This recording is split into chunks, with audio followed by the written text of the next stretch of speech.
I've been intrigued for quite some time about the possibilities of growing different crops all mixed together rather than segregated into different rows, crops, and fields. Like many people, my first introduction to this was when I learned about the three sisters that have been grown by some indigenous cultures in North America. This interplanting of the three staple crops of corn, squash, and beans with their mutually beneficial interactions is a wonderful example. I just wish I could grow them here in the maritime climate of Ireland. There are a number of different labels that are used to describe this planting of different species all mixed together. The term companion planting is often used, especially in small-scale gardens where the general focus is on enabling symbiotic or beneficial interactions between plants. In larger field-scale application, the term intercropping is often used, where different plants are sometimes grown in alternate rows. But I also really like the phrase plant guild, which is commonly used in the permaculture movement, and tends to incorporate more complex interactions of a wider range of typically perennial plants, often including a structural or organizational element as can be found in the 7-layer forest garden designs.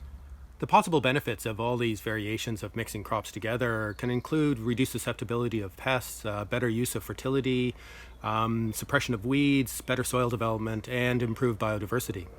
But effectively it comes down to higher overall yields by growing these crops all mixed together than if they had been separated into different areas, even if it does come at the cost of extra work, time, and skill. But if I was going to base one of my family-scale gardens on the principles of integration rather than segregation, I didn't really know how to approach it. How was I going to make it all work on a practical level with the diverse range of crops that I want to grow and all the possible combinations and approaches? When reading the book Gaia's Garden by Toby Hemingway, I was introduced to the work of Ianto Evans on what he calls polycultures. And this really showed me the possible way to go with many crops and gave me a name for this garden. Evans developed an intensive method of integrating a wide range of crops based on the broadcast sowing of a mix of annual vegetable seeds. With this polyculture method, young, fast-growing plants are continually harvested and thinned to make space for the remaining crops, and eventually leaving the longer season crops in the bed to mature. Additional plants can be transplanted into the bed as the space opens up, and from one sowing and a number of additions, a diversity of crops can be harvested over a long season from one cultivated bed. This polyculture method shows a way that you could throw almost everything and anything in together, and through a process of selective thinning and filling in the gaps, you get to eat what grows well. Some plants will thrive in these kinds of conditions, but others won't unless they're given a lot more attention and care. In a way, it's a process of letting the plants figure it all out through competition, and if you're happy to accept the results, then this could work for you. But I want to be more specific about the types of crops that I get out of the garden, and this could be the most difficult part of any polyculture method. It all comes down to figuring out which grows well together and how to make it work in practice so that some crops don't dominate at the expense of others. Sorting out symbiotic or beneficial relationships from potentially antagonistic ones is one issue. Working out an effective planting plan and method for growing is another, and for this I've found that focusing on compatible growth habits above ground is the best place to start. When I first developed this garden, I laid it out in 4 wide beds that more or less matched the 4-year rotation of the other gardens. I then changed it to 5, and now there are 6 beds, as I learned how to mix all the different plants together, as well as creating narrower beds so it's much easier to reach the center. I had originally mixed the lettuce and spinach in with the brassica greens to put all the leafy salad greens together in one sowing, but the lettuce really suffered with the more aggressive brassicas. So now I have separated lettuce and spinach in one bed and planted the brassicas on their own, which of course goes against the idea that diverse integration is better. I broadcast sow beetroot and chard in with the lettuce and spinach at the same time, as these crops have a more compatible growth rates, and it offers a chance of harvesting from the bed over a much longer season. The brassica greens are eventually replaced with transplants of larger brassica plants as the season progresses. But I'm not happy that this one genus of plants is grown separately, and I would prefer to reintegrate this diverse group of crops with the other types of vegetables.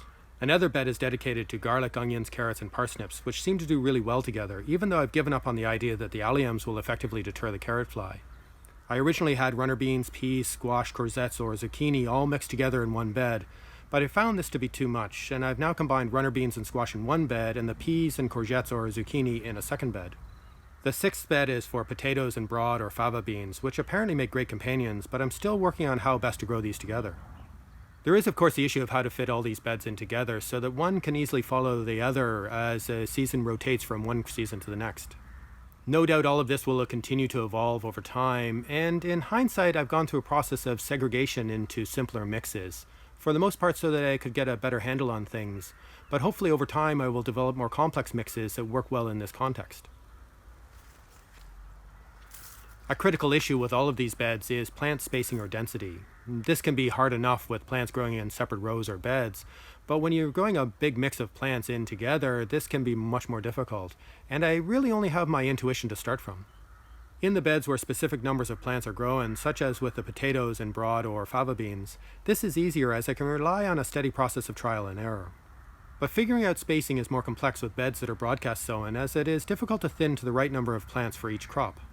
This is especially the case when plants that are expected to reach full size are mixed in with other plants that are harvested early or when they're immature.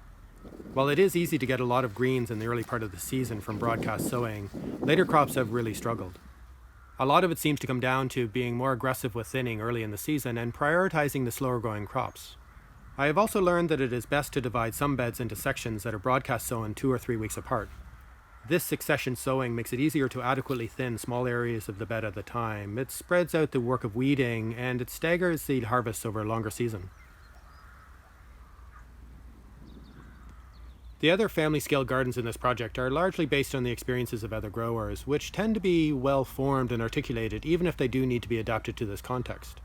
This polyculture garden, on the other hand, is more a process of scraping together bits and pieces of information and ideas and trying to make a whole integrated system or method out of them. There really isn't a lot of guidance out there, and the only way to figure out what works well in this context is through a process of trial and error. Of all the gardens that I'm developing, this polyculture garden also needs the most attention, especially with broadcast sown beds, as they need almost daily thinning or harvesting. I've also learned the hard way that keeping this type of bed weed-free is essential, even though the task can be slow and time-consuming, as the usual weeding tools are of little use among the closely spaced plants.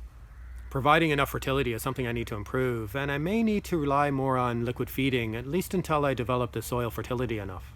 Some crops have done very well, and others I still struggle with, but overall the yields from this garden are already good, and potentially higher than with the other gardens I'm trialing, but that is kind of the point of the exercise. The theory of possible beneficial interactions between plants is fascinating, especially in the hidden world underground, but that's something that's really difficult to understand or evaluate. So my focus is much more about how to get the plants to coexist well above ground, and how to work the timings and spacings, as well as the mechanics of sowing, care, and harvesting. I think I've proved the concept of polycultures in a number of different ways, and I'm intrigued on how I'm going to be able to refine and adapt this method of growing in the future. I especially need to work on improving the quality of some of the vegetables that I'm harvesting, but I suspect that that's an issue with polycultural gardening in general.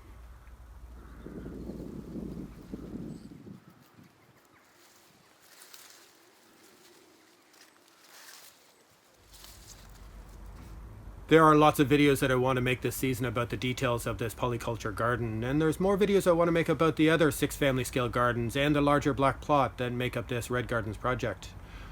Funding for this independent research project comes mainly from these videos, and if you'd like to support me in this work, please go to my Patreon page.